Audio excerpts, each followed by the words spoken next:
أعوذ بالله من الشيطان الرجيم بسم الله الرحمن الرحيم الحمد والثناء لله رب العالمين بارئ الخلائق أجمعين باعث الأنبياء والمرسلين ثم الصلاة والسلام على سيدنا ونبينا وحبيب قلوبنا أبي القاسم المصطفى محمد اللهم صل على محمد وآل محمد وعجل فرجهم وعلى أهل بيته الطيبين الطاهرين المعصومين لا سيما بقية الله في العالمين روحي وأرواح العالمين لتراب مقدمه الفداء ولعنة الله على أعدائهم أجمعين إلى قيام يوم الدين. بسم الله الرحمن الرحيم. اللهم كل وليك الحجة ابن الحسن صلواتك عليه وعلى آبائه في هذه الساعة وفي كل ساعة وليا وحافظا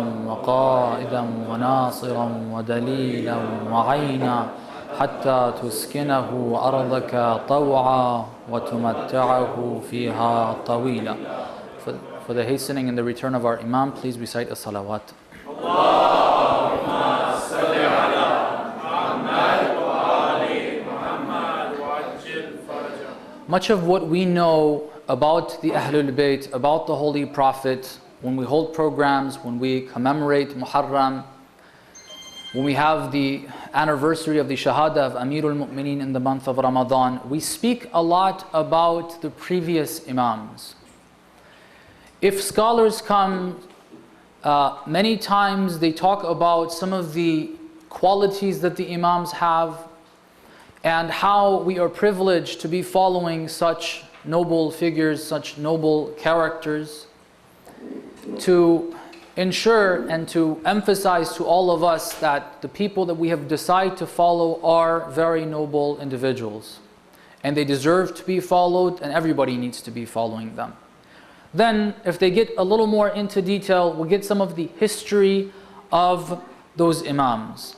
We talk about, for example, the history of Karbala and what happened to the people in Kufa, what happened to the people in Medina, what happened to the people in Mecca, and how it all ended up such that Imam Hussein salamullah alayh ends up in Karbala and with only, as some figures that have been reported in history, was assassinated and was killed with only 72 companions that fought with him.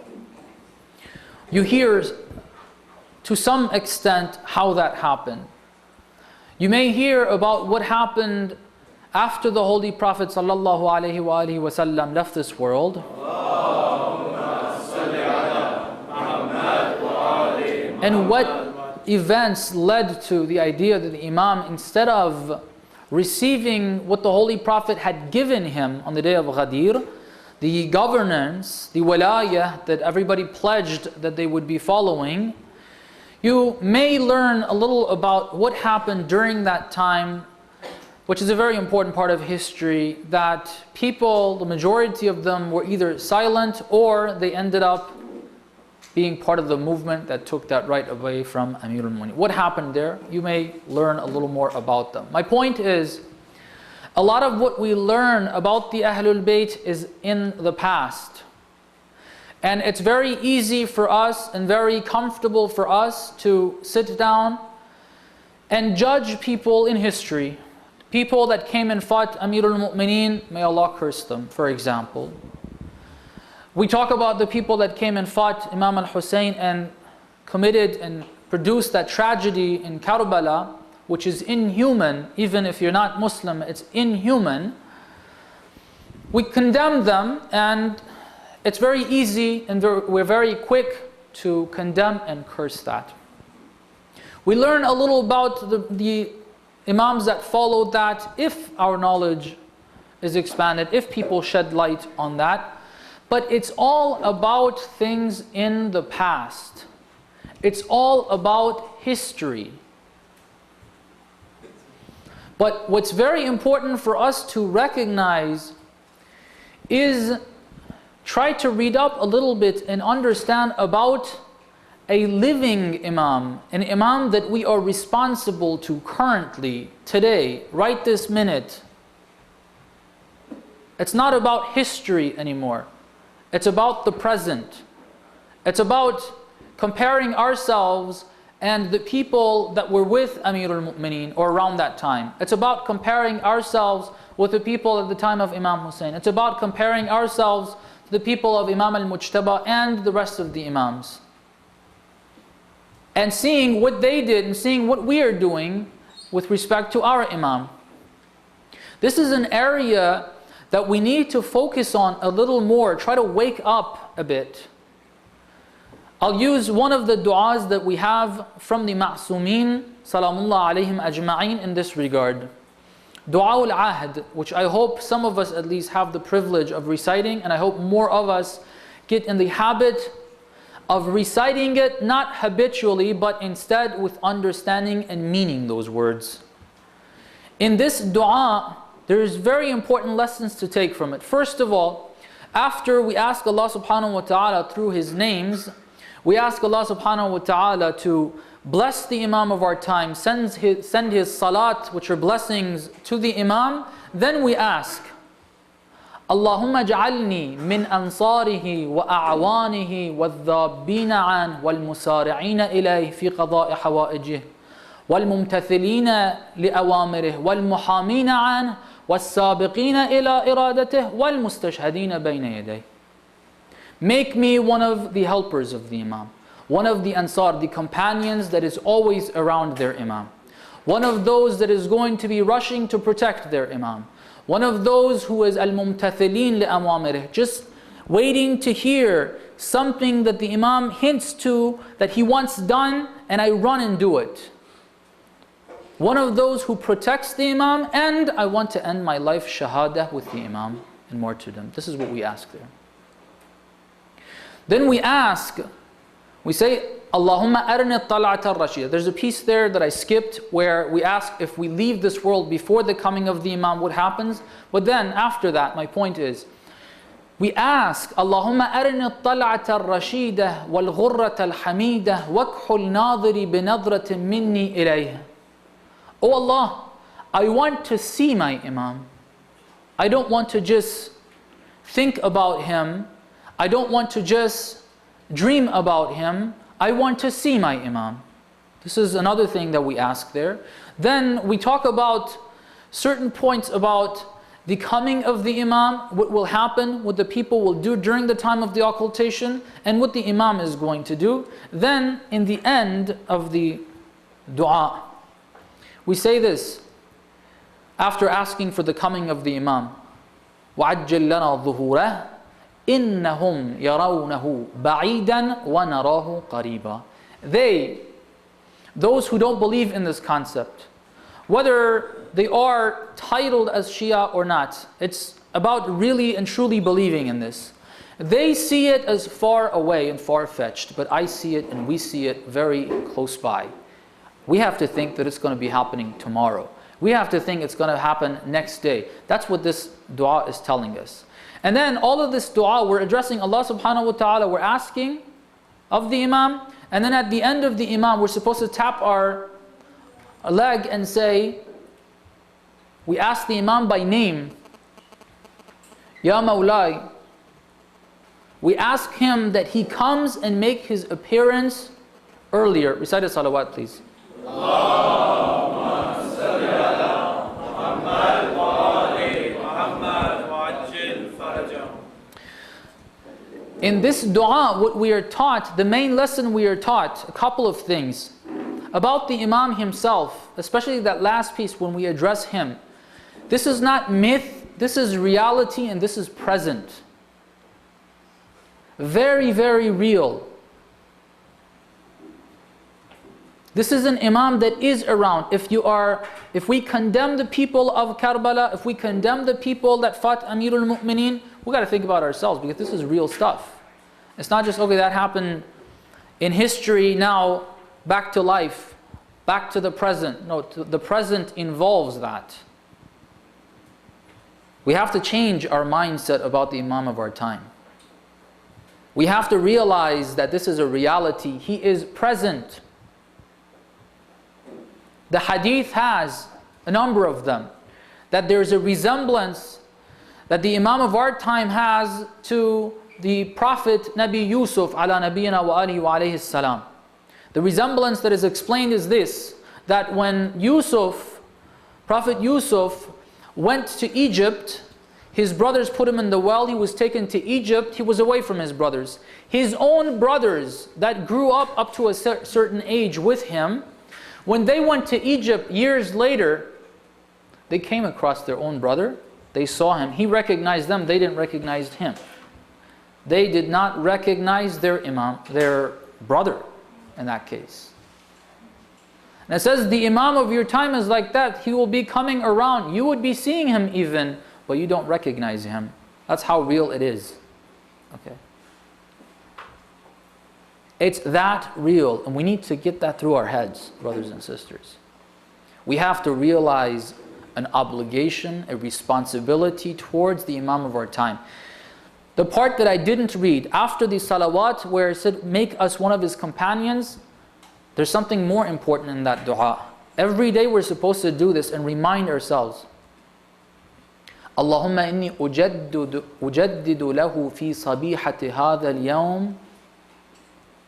I'm asking in this morning and on every day of my life to make this an allegiance, bay'atan lahu fi unuq, on my neck. This is a responsibility, I'm accepting that. And those words are supposed to be reminders on a daily basis that I have an Imam and I have a master and I have a responsibility. What am I doing with that? I'm thinking about his return. I'm asking for that to happen early. That means responsibility, brothers and sisters. Have we thought about the coming of our Imam? How much have we tried to understand that? How much have we tried to understand what the scene is going to be looking like when that happens? How many of us think that, okay, this idea is going to happen. Obviously, we believe in him and we're going to be with him. Well, I'm sorry, that's not going to happen like that.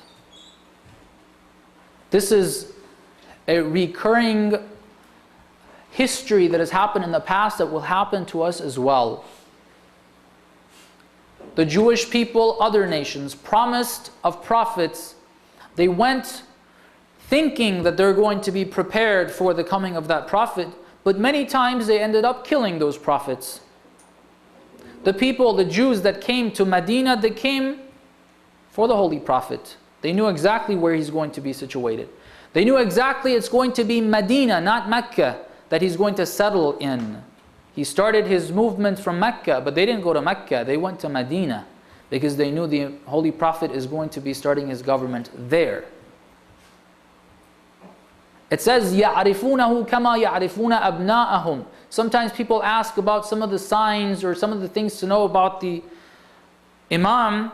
It says, this is a verse of the Holy Quran, these Jews knew the Prophet as though they knew their own child. A parent knows their own child. How well does a father or a mother, a parent, know their own child?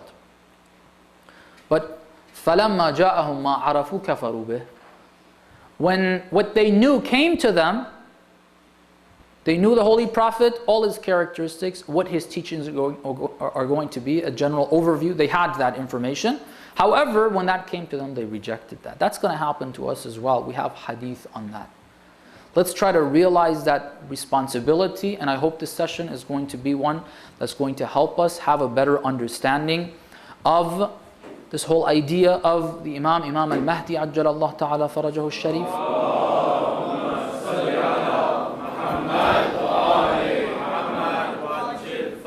And we can gather our thoughts together to develop ourselves, elevate our understanding regarding what needs to be done, what is our responsibility, what we should do, what we can do to avoid becoming like the stories that you hear in history, inshallah. With that, I guess we can open the floor to the questions or discussions as it's supposed to be, inshallah, with a loud salawat, please.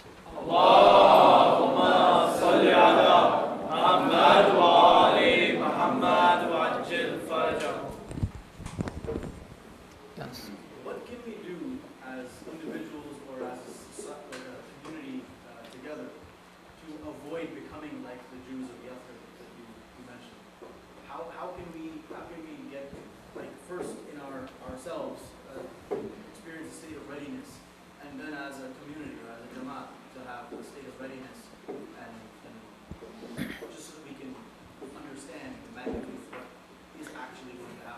Okay. Well, since it's supposed to be a discussion, maybe we can make it a little more interactive. I'm going to mention the question. Yeah, Sheikh, for the camera and for the ladies. And inshallah, I'll definitely try to do that as much as I can. And if there's any ideas, because it's supposed to be a discussion, right? So I'm going to ask you guys some questions as well. The question is, okay, so what are we supposed to do to try to avoid becoming like the examples that we have in history? The Jews were one example. Okay, we have other examples. Amir himself and the people, it wasn't the promise from previous nations, it was right there a couple months ago, and they treated the Imam the way they did. And Imam Hussein as well, and so on and so forth. What can we do to develop that readiness in us? Well, the first thing is, how much do we know about that history? How much have we tried to develop that understanding? How much have we tried to analyze that information? Do we even know what happened? Do we even know about what the Jews were out there for? Have we tried to analyze the verses that talk about them and their experience, their treatment of the Holy Prophet? Has anybody done that? What is that? A little bit. A little bit. Okay. So what are some of the things that they did? I'm not asking like you specifically, anybody. It's a general thing, and it's kind of provoking, making you guys think. They told their previous revelation behind their backs by pretending nothing happened, like nothing was revealed before them. And Okay. wasn't that the case? They pretended as though there was nothing that was revealed before them about the Holy Prophet. Yeah, about their own book, about their own scriptures and texts, they acted that they were there before. The Jews in Medina. How many people agree with that? The brother is saying that they basically denied there being previous revelation. Well, these were practicing Jews. Okay. They weren't like the secular ones you have today that are just called like Jews, and it's kind of become like a race instead of a religion. Okay. So these are practicing Jews. They actually didn't deny that. They said he's not the one that he's not the Messiah that their books talk about. Okay. Do you know the verses say that when the Mushrikeen had questions about whether this is an actual prophet or not, if this is the prophet, and the verses of the Holy Quran say, I mean, it is in the book, but also the sayings of the Holy Prophet and the others. And the Mushrikeen themselves kind of knew this because they were the literate ones, the Jews. It says, فَاسْأَلُوا أَهْلَ الذِّكْرِ. أهل الذِّكْر are the previous nations. They are the Christians and the Jews. Go and ask them. They would go and ask the Jews, get information, and they would come and accept Islam. This is before the Holy Prophet went to Medina. They would go and say, okay, there's a person claiming to be the last prophet. How do we know if he's being truthful or not? They say, okay, these are some of the things that he should be saying. These are some of the views that he should be having. They would go and ask him, he would have those, like, okay, we believe in him. He went to Medina. They didn't accept. They had a truce. They started breaking their truce and their treaties with the Holy Prophet. They became the worst enemy of the Holy Prophet. Okay. What else do we know about them? Because this didn't really help out. We kind of have an idea. We've heard things about the Imam of our time as well. Yes?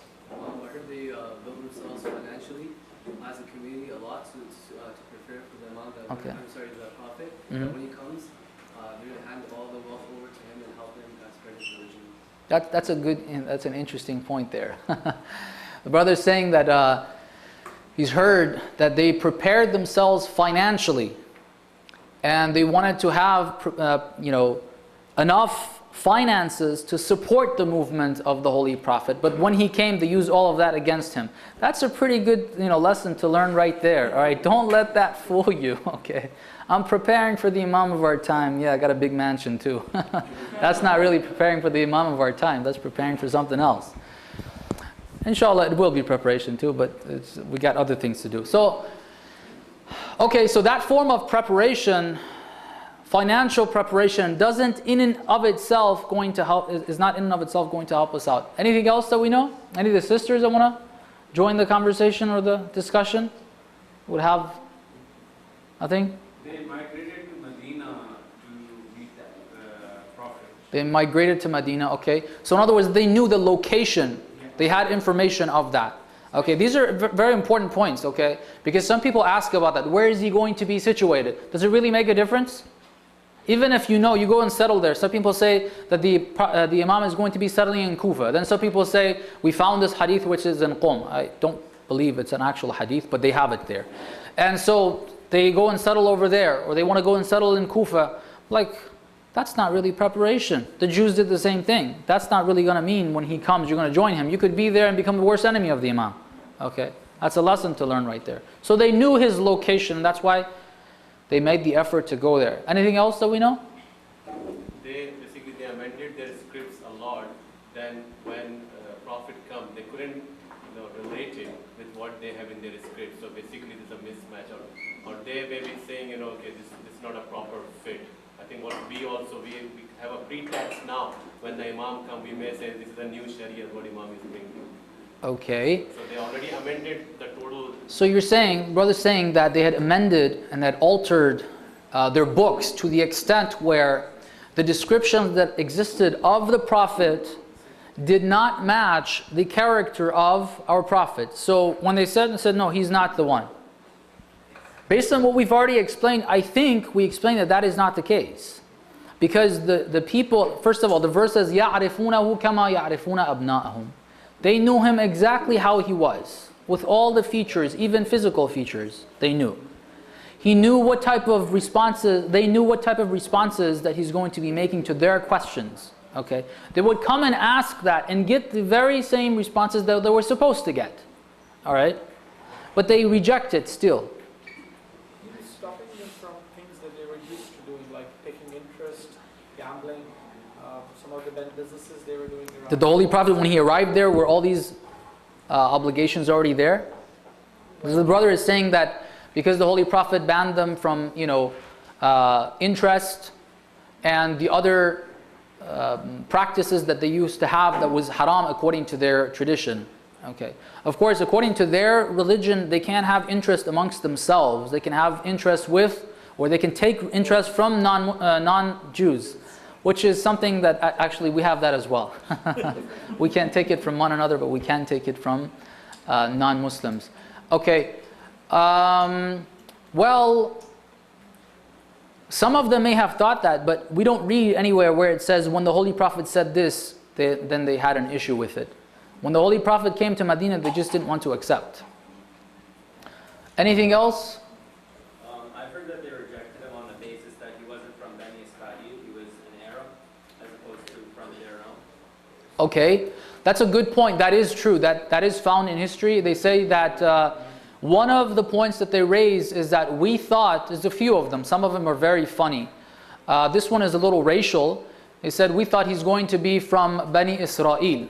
Okay. And he's not. Therefore, we're not going to accept that. One point, if they knew where he's going to be coming from, all right, and they moved over there to that region, and they're the only Jews that are living there, could they even think that he's going to be from Bani Israel? Based on their information, that's not the case. But history reports that that is a claim that they make. So what's going on here? What is that? It's an excuse? Who made the excuse? The people who were waiting for that. Which ones? The people who held positions of power that didn't want to give up their People who held positions of power amongst the Jews. Who are they? The rabbis. Okay. The religious leaders. That's what the verses of the Holy Quran say. Okay. It says that they worshipped their rabbis, their religious scholars, as opposed to supporting and worshipping Allah subhanahu wa ta'ala. Hadith explains that to us. It says, don't think that they went there and prostrated to their rabbis. That's not what it means when the verse says that they used to worship their rabbis as opposed to worshiping God. It says, they, وَلَكِنْ يُحَرِّمُونَ حَلَالًا وَيُحَلِّلُونَ حَرَامًا فَيَتَّبِعُونَهُمْ. If I get that last bit right from the hadith, it's along those lines. That they made things that were haram, halal, And they made things that were halal, haram, and people followed. They're like, okay, these are the scholars, and that's their field. They're doing it, and they just followed that. Yes, is that a hand up? Yeah, kind of a side question to that. Yeah. Don't we kind of do the same thing with taqlid? That's a very, very good question. We got to understand that. What's the difference? Brother's saying, okay, don't we do the same thing with taqlid here? Okay. Aren't we supposed to, isn't that the responsibility you read there? That when it comes to practical laws, you have to listen to your marja, whatever they say. And if you question, they're like, well, you're not the expert. So what are we trying to say here? Don't do taqlid? No, there's a difference. The difference is, the key difference between that, and this is an area that if we have more questions, more comments going back and forth, understanding is going to be very important. All right. The problem is not that they weren't supposed to follow the teachings from those who know better. When you follow a marja, when you do taqleed, what are the qualifications that the marja is supposed to have? What is that? Adil, baligh, what else? Muttaqi is same as adil, it's got to be male, okay? What else? Knowledgeable, they have to have ijtihad. What else? What? Sane. Oh, inshallah they're sane. Yeah, that's right. It's written there. They've got to be sane. It's pretty obvious, inshallah. Anything else? There's one that we always fight about. Huh? You mean a'lam? Yeah, okay. Most knowledgeable. All right, I'll summarize that. Some of them are pretty obvious. You can't follow anyone that's insane. That's pretty obvious. Okay. The main ones that are talked about amongst us is actually this last one, a'lam. Okay. Is this guy most knowledgeable or is he not? All right.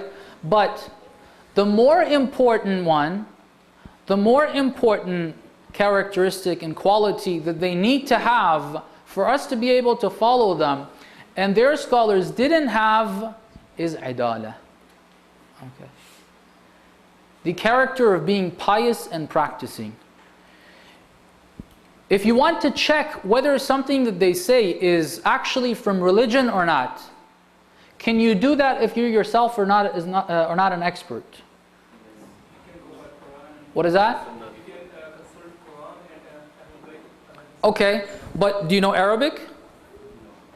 So when you look at the Quran, you're looking at the translation. Have you compared the different translations? Sometimes they're very different. Okay, so which one are you going to choose? Again, you're going through another person to understand that. Can you understand the hadith? You go through another source to do that. Or even if you can understand hadith, there's conflicting hadith sometimes. What do you do with that? There's a level of expertise that needs to exist before we can go through it and do it for ourselves. By the way, Islam doesn't say don't look into it. It says do so. It encourages everybody to do that. Don't do taqleed, but go become a mujtahid and do your own ijtihad. Okay? If you want to treat yourself as a doctor, they don't say, oh no, don't go to the doctors. Then what are you going to do? Yeah, if you're going to go and study medicine yourself and treat yourself, that's great. But if you don't want to go to any doctor and you just want to say, I want to do it myself, what's going to be the result there? Well, the problem is, when you have experts, but you don't check how reliable they are. Okay. The problem wasn't in their expertise. The problem of the Jewish scholars there wasn't that they weren't experts. The problem was they were not adil. Okay. And the people should have checked their idala beforehand. The people should have kept an eye at them. Watch their conduct. See if they are pious or not. That's something we got to keep a lookout for. Because it wasn't a misunderstanding. No. It says, فَلَمَّا جَاءَهُمْ مَا عَرَفُوا كَفَرُوا بِهِ. The leaders of that movement that went against the Holy Prophet were people that had influence. They used their scholars. Some of their scholars themselves had influences. And they had to change things around. Not in their books. That didn't happen until later on. But telling the people. When people asked, is this the Prophet? They said, no, he doesn't match the qualities. They knew he did, but they followed that. They should have checked and realized that these are not pious ulama. They're not being truthful here. That's the mistake that they made. Yes? So how do we check if our ulama are pious or not, considering we're all the way here in Canada and most of them are like, in Iraq and Iran and what have you. We don't see them. We're not. Even if we could see them, there's millions of people that do not lead to a single person. That's right. Each person could, go judge for himself. You know what I mean? Yeah, that's a very good question. Okay, and maybe it is a responsibility to go and do research. One thing that I'm trying to highlight here as a responsibility is if you hear something about whoever it may be, a scholar, okay, although hearsay is not something that you can judge based on, and we don't say, okay, as soon as you heard something, then okay, that scholar's out of, we're not going to follow him, we're not going to ask him, we're not going to go to him. And he's a bad person. You can't judge them that they're a bad person already because of hearsay. But depending on where that information is coming, then you might want to do, and sometimes we have to, do some research. If it's coming from a Jewish media, they're saying this Ayatollah is like that, you're going to be like, okay, that's probably not in the interest of Muslims for these guys to take up for the Muslims. Okay. It's probably not in the interest of the Zionists to tell the Muslims, hey, we're trying to be good to you guys and we're trying to inform you that one of these scholars is actually not pious, all right? So if they say it, you can pretty much say, okay, that's actually going to strengthen my belief in this person.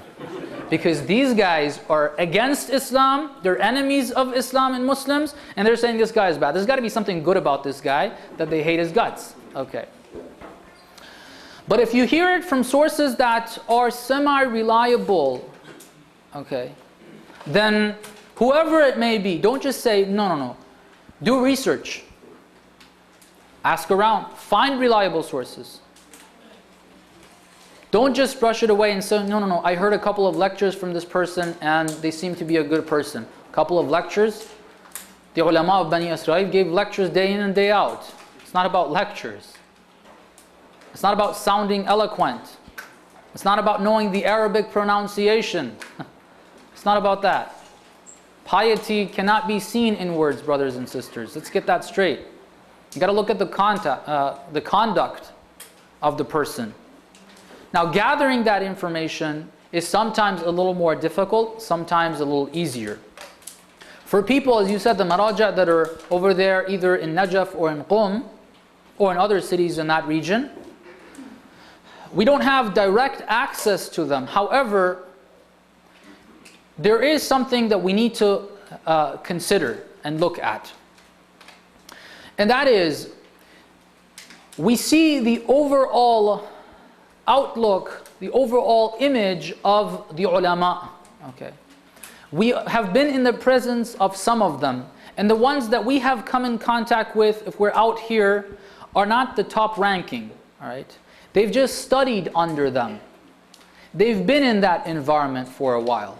Okay. And then when they come here, hopefully at least some of them, their conduct is such that you would be able to tell that the person that is above this person, that has been able to train him for only 5, 6, 7, 10, depending on how many years they've been there, and this person is the way he is, then his teacher, his trainer must be a much better person. Okay.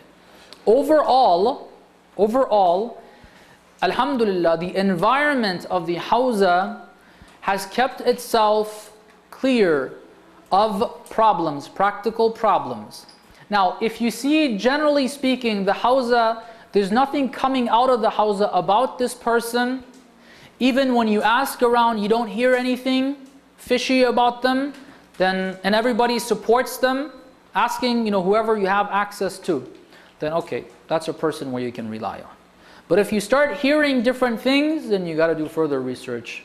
If some say he's a good person, some say he's not. You got to try to be a little more smart. There's not really techniques where I can say, okay, you got this measuring tape, you go and then you measure it. If it's like this, if his amama is that big, then he's good. Otherwise, he's not. You don't have a measurement. Okay. You have to be wise, work with some of the principles. For example, one of the very important ones, where you get your information. You always need to look at the source of your information. The verse of the Holy Quran says, إِن جَاءَكُمْ فَاسِقٌ بِنَبَأٍ فَتَبَيَّنُوا. If a person that is not pious tells you something, why do you accept it from them? Check the source. If there's two people that are giving you contradictory statements about a person, conflicting views, well, you got to see, okay, are both of them pious or not? If both of them are, then look at their source, where they get that information, and try to see if one of them is more strongly grounded than the other. So overall, I can say the top-ranking ulama that become known worldwide without there being any rumors about them, without there being, I wouldn't say rumors because there's rumors maybe about everybody, but there's not something significant and substantial coming from the Hawza about them, then you can be safe with that. Okay. And if you have a question, what we're saying here is that, yeah, it's your responsibility. If you actually have a doubt, go and check it out. Don't trust me, go over there and check it out yourself. See a couple of hands, or three of them, yes?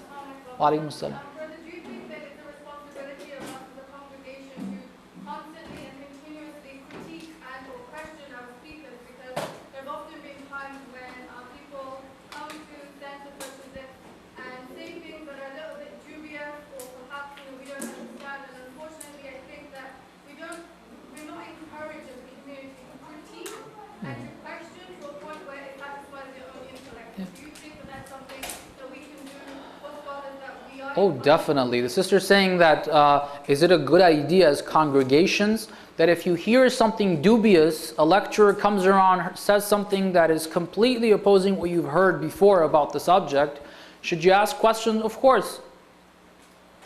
It's wrong for us not to ask questions. Of course, there's a couple of ways to ask questions. Sometimes we're very rude about it. A guy is sitting up there, you don't want to even let him finish his talk. And maybe he has a justified explanation for it. You don't know. You have to hear him out. Ask them though. Don't shy away from asking, okay, here we go again. We heard something dubious. All right, next lecturer. Okay, and it's just brushed away. Some people accepted it, some people didn't. People are confused. Should we invite this guy? Should we not? This, that, the other. Ask. Look at the information. If it has to be sounding logical, let's see if it's logical or not. Because sometimes it's not even supposed to be something that you can necessarily understand. I'll give you an example. Diya. One of the companions of Diya is blood money, all right? One of the companions of the Imams went to the Imam and said, what is the Diya if a man cuts off one finger of a woman? He says 10 camels. He says, then what about 2 fingers? He says 20 camels. 3 fingers, 30 camels. 4 fingers, 20 camels. Alright? So 4 fingers and 2 fingers, same amount. 20 camels. The Imam said that, and then the companion was like, I heard this and I said, this is definitely the word of shaitan. The Imam says, أَخَذْتَنِي بِالْقِيَاسِ. The reason why you're saying that there's something wrong with this is that you are doing qiyas. You're drawing a comparison. You're saying if 1 is 10, 2 is 20, 3 is 30, then 4 has got to be 40. Okay? But that's not how it works. It's different. The blood money, up to a certain extent, between men and women, it's equal. Beyond that, then it's going to be split in half. That's why when it gets up to 4, it's going to be 20 again. Now I just opened up a can of worms, I know. But the point is, sometimes it's not about logic and making sense to me. Maybe both views make sense. If you allow them to explain, maybe even those scholars were able to explain. Sometimes it's not about that, it's about scripture. Where is this? What's the reference? Is there a hadith? Is there a verse? Is there an alim? Okay, I don't trust you. This sheikh has come And he's saying this, okay, you say it's a verse and a hadith, that's your explanation. Could you give me one scholar that has that, someone that I can trust, that I know? Okay. Give me a book, please. Ask for that. They should be able to provide it. They have to. If they can't, then you don't necessarily say that that's absolutely wrong. You say, but it's not been proven. I'm not going to accept that unless I have sufficient proof for that. Yes? Alaikum assalam. I'll go back to your first point when you said at the next thing that we're very quick to sort of give mana about the enemies of Imam. Yes. I'm just wondering, what's your take on it? Is it okay? Is it not okay to say la'an? Okay, the question is about la'an. Okay, damnation. Okay, sending the curse of Allah on and saying, oh Allah, curse this person or the other person. Not using swear words, but saying, oh Allah, remove, because la'an means removing mercy. Oh Allah, remove your mercy from this person. That's the meaning of la'an. Okay. Are we allowed to do that for the enemies of the Ahlul Bayt? Well, I'll share with you what Amir al-Mu'mineen Salamullah alayhi did in this regard.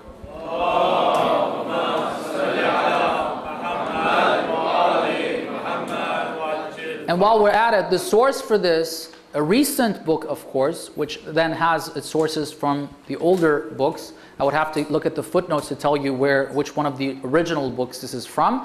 But the book is called Mawsu'at al-Tarikh al-Islami by Sheikh Muhammad Hadi Yusufi al-Gharawi. Okay. And I believe it's in the 5th volume. He says, Amir al-Mu'mineen Salamullah alayhi, before the Battle of Sham, when he was gathering his troops to go to fight Muawiyah and his people, the people, some of his companions, Hujr ibn Adi and another individual, were openly cursing the people of Sham. Alright? News got to Amir al-Mu'mineen. Amir al-Mu'mineen told them, why are you doing that?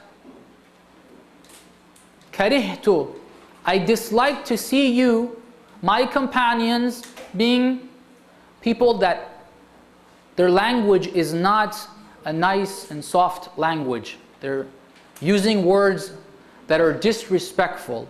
Okay. This is what he says at this point. They're going to fight a people. And remember, they're cursing the people of Sham. They're not cursing Muawiyah. They don't say Muawiyah. They say we're cursing the people of Sham. That's what the narration is. And Amir al-Mu'mineen told him that. Okay, they go to Siffin. They have their battle. Muawiyah and Amr ibn al-As play their trick. People around Amir al-Mu'mineen fall for it. And they give in to the idea of Hakamiyya. They have two people go and judge what happens and who is right and who is wrong based on the Quran and Hadith. The judgment, Amr ibn al-As was pretty smart. Abu Musa al-Ash'ari, unfortunately, was not that smart. So they ended up saying that Amir al-Mu'mineen is not the Khalifa, Muawiyah is, which was against their own agreement. It was made clear right there. Abu Musa al-Ash'ari said, why did you go against your word? And it was made clear that this guy was not being truthful and had tried to play a trick there. Now, after that happened, the report in the sources is that Amir al-Mu'mineen in his qunut used to name certain people and ask Allah to curse them. Muawiyah, Amr ibn As, Walid ibn Uqba, okay, I think it's Abdul Rahman ibn Khalid ibn al-Walid, and a couple of other people that are mentioned there. He names them and he says, Allah curse them, remove your mercy from these people. They have misled the ummah, they have caused 70,000 people to lose their lives, okay? And he says, oh Allah, remove your mercy. That's the meaning of la'an. Are we allowed to do that in regards to people that have clearly passed the test and have proven that they were the enemies of the Ahlul Bayt or the enemies of religion? Yes, we are. Okay. But people that it's not clear, okay, we don't know what they did and what they did not do. Or people that are alive currently, people that do not believe in Shia faith, you can't turn around and say God cursed them. You better not do that. Amir al-Mu'mineen would tell you that you can't do that. Okay, sometimes we say that. Sometimes when people say Allah curse the followers of such and such, what they mean is what they classify as non-Shias. That's not what Amir al-Mu'mineen would say. Okay, because according to Hadith, the majority are mustadha'afin, people that are not informed. They haven't proven animosity towards the Ahlul Bayt. So it depends who we are. If you're talking about a person that is clearly the enemy of the Ahlul Bayt, the enemy of Allah subhanahu wa ta'ala, has done things like those people have, we have plenty of reason to say that about them, and that's the meaning of curse. Okay, I think we'd all agree that they would deserve that. But if it's people that we're not sure of, we don't have the right to do that. Yes.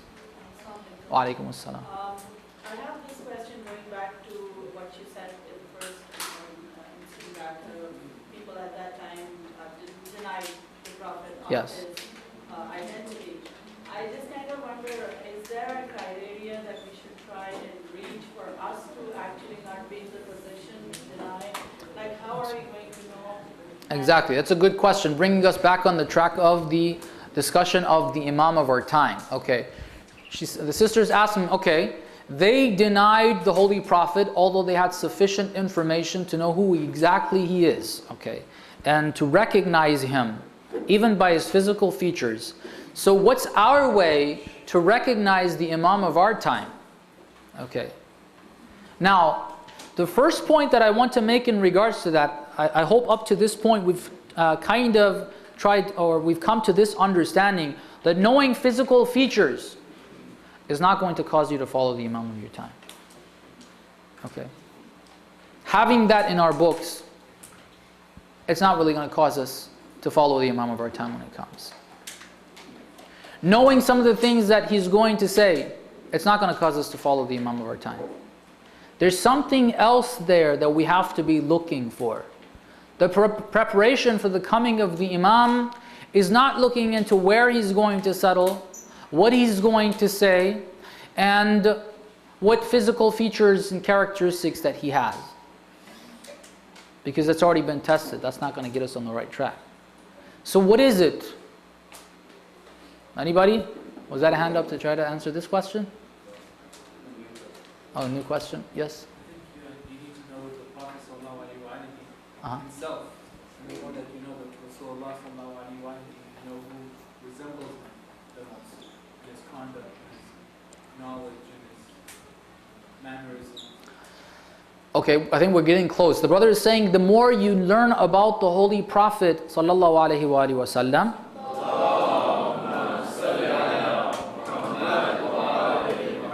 okay, the more you're going to know about your Imam. Now, the brother was explaining, I'll put it in my words with your permission. Okay, I'll try to maybe kind of expand on it. Knowing the Holy Prophet, what part of the Holy Prophet do we want to know? What part of his character do we want to know? His physical features again? Okay. Do we want to know what battles he fought? Do we want to know where he was? What is it? That seerah that some of the brothers and sisters are saying. What is the seerah of the Holy Prophet? What is it? Where do you find it? His actions and choices. His ahadith. Okay. So can we just say that we need to learn his teachings? We need to learn the Holy Quran and Hadith? Practicing that is going to help us. Okay, we'll get to that too, information-wise. Information-wise. How many of us know, what's the level of our understanding of our religion? Let's talk about practical laws, the simple stuff. Practical laws are pretty simple. You just have to open a book, it's not too complicated.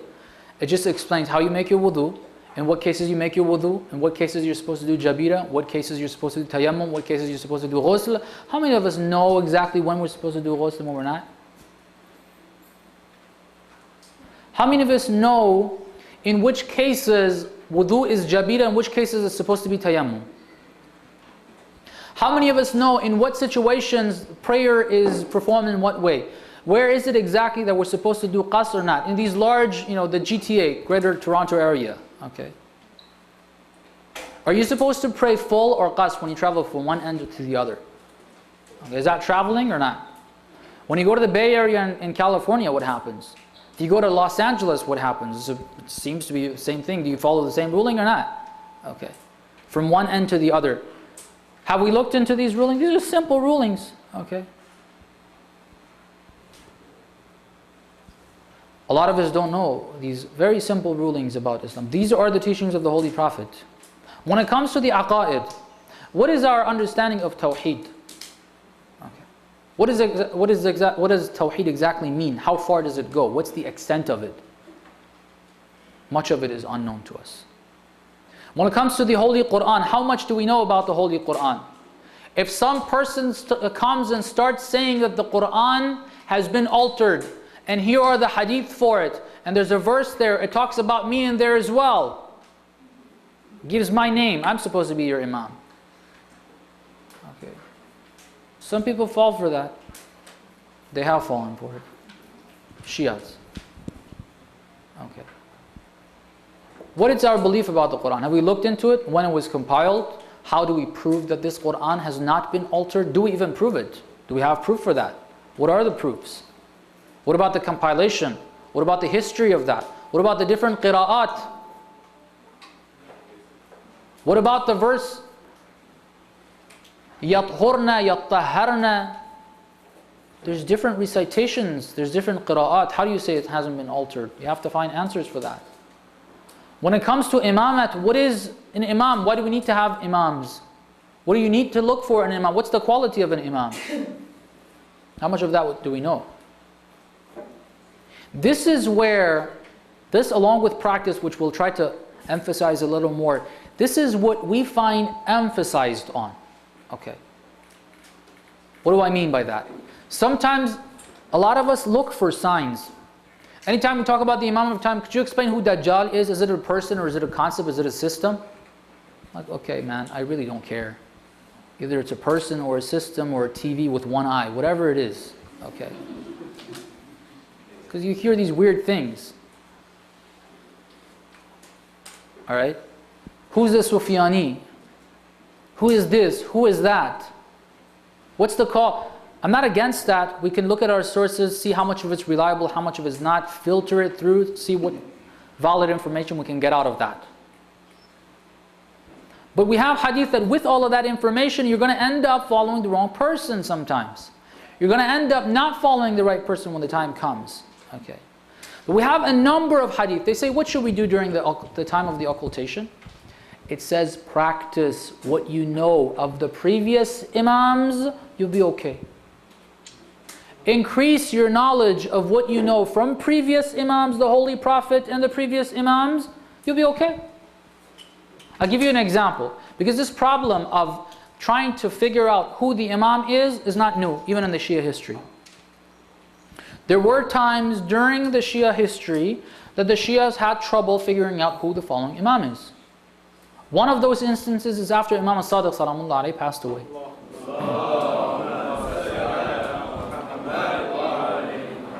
When he passed away, the circumstances in Medina were such that the Khalifa had written a letter, the Abbasid Khalifa had written a letter to the governor of Medina, whoever the wasi of Ja'far ibn Muhammad, Imam al-Sadiq is, kill him. Okay. It is clear that the Imam had not told the people, now let me clarify this a bit because people are going to have questions about this. The Holy Prophet has given the names of all 12 Imams. Okay. However, that was not common knowledge of that time. At that time, there was a lot of things that were not common knowledge at that time. All right. It was clear that the Imam had not expressed to at least a good number of his close companions who the next Imam is going to be. Because if that was also known information, if that was public information, they wouldn't be looking for a will of the Imam. Say, okay, whatever that will says, it doesn't matter. We know who the wasi is, who the following Imam is, and that's it.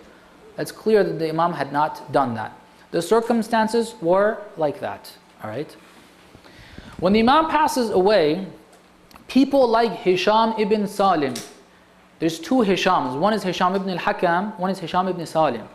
They're both good companions. Hisham ibn Salim is a companion and a student of the Imam in fiqh and that area. Okay. But Hisham ibn al-Hakam was a student of the Imam in aqaid, in the beliefs, and he used to go and debate. Hisham ibn Salim is a close companion. We got loads of hadith from this man, from Imam al-Sadiq. Okay.